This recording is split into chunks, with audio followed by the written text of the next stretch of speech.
keep on outdoing ourselves with these female serial killers. I mean, I got a fever. And the only prescription Murders!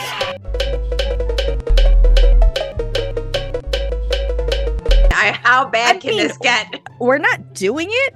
They're just already there. We're just know. exposing it. We are, but we just keep on going down this rabbit hole. I know. Of St. Decimus. What?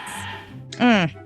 Now, it's like a tornado meets a hurricane. Mm-hmm. They're both sick in certain ways, and together... It's Sharknado! It's Sharknado. That's sick. Krasnoyark's Cry. Nailed it. Nailed it. And when Judge Roman Next one. She didn't pay rent because she killed the landlord.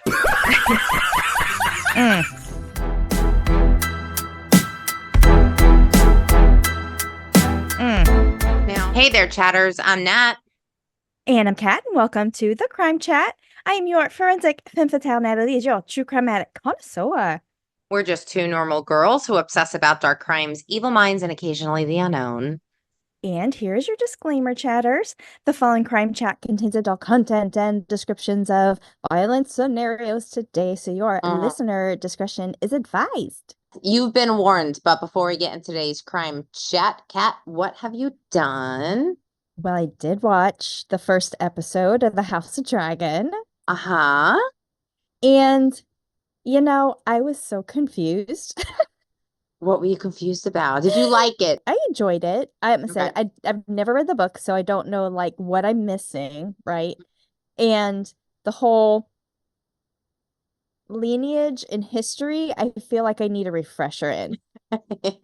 So I'm like, wait a minute, what? Who? What? Yeah, they're all related. You know? Yeah. I need to go back and watch more of the Interview with the Vampire. There's a couple more episodes that came out from that. But that's about it. What about you? I did watch the first episode of How I Met Your Mother. You did? Okay. I did. And I loved it. I thought it was adorable. I just needed to let you know that I tried to do my homework from last week, but I couldn't do it because I could not find it. I could not find the information that you were looking for. I have no idea where John Douglas served in the Air Force. I have no idea what department.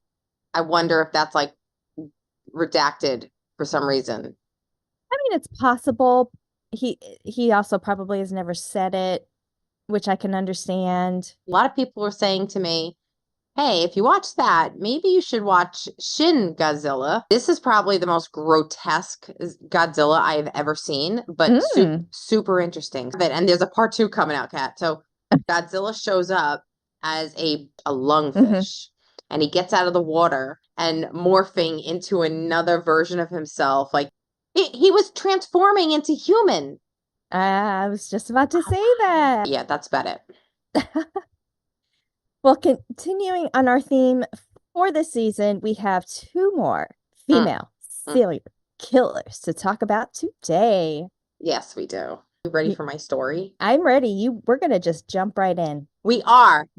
Okay. Okay. So I've never heard of this one before, but when I was researching, I'm like, damn. Well, she's British. So I normally, when I research serial killers, I try to stick to my side, my, neck of the woods. Side of the pond. Yeah. So today I'm going to go over The House of Horrors, the story of Rosemary West. Have you ever heard of her? No. Okay. Maybe when you get into the story, I might kind of pick up on some things, but when you told me who you were doing, I was like, I have no idea who that is. Yeah. I didn't know who she was either, but it's interesting. So let's get into it. So, wow, it was crappy over there too. Serial killers were everywhere during this time. So Rosemary met a 27-year-old named Fred West and fell in love. So she's 15, he's 27. Oh. That's sick. Yeah. Yes. Her name was Charmaine. And she had her from a previous relationship. Now, I like that name, Charmaine. Beautiful. Absolutely beautiful. But when I say she ended up leaving, I mean she ended up going missing. This discovery prompted further excavations, and the house began to tell its secrets. Yes, no doubt. That's my story, girl. I don't want it. I know. I'm sure yours is no better, okay? We're gonna go from Britain to Russia. Okay. We're gonna drink some vodka. Just kidding, I don't have any vodka. My story today is about a serial killer who is monicked. Is that the right word? Moniker? Whose moniker is the Granny Ripper and Baby Yaga. Baby Yoda? So Tamara Mitrofanova is a Russian alleged serial killer who was arrested July 2015 on suspicions of being a serial killer and murdering with quote-unquote extreme cruelty by beheading and dismembering her victims. Samsonova met 79-year-old Valentina Nikolaevna Ulanova, who lived also on Dimitrov Street. A friend of the two asked Ulanova to shelter Tamara Samsonova, for a time due to the fact that Tamara Samsonova's apartment was being renovated. On July 26, 2015, the body of a decapitated and dismembered woman was found wrapped in a bathroom curtain. It apparently had been there for several days. The Granny Ripper then dumped Ulanova's body next to a pond behind their apartment. At first, she made her friend sleep and then cut her to pieces.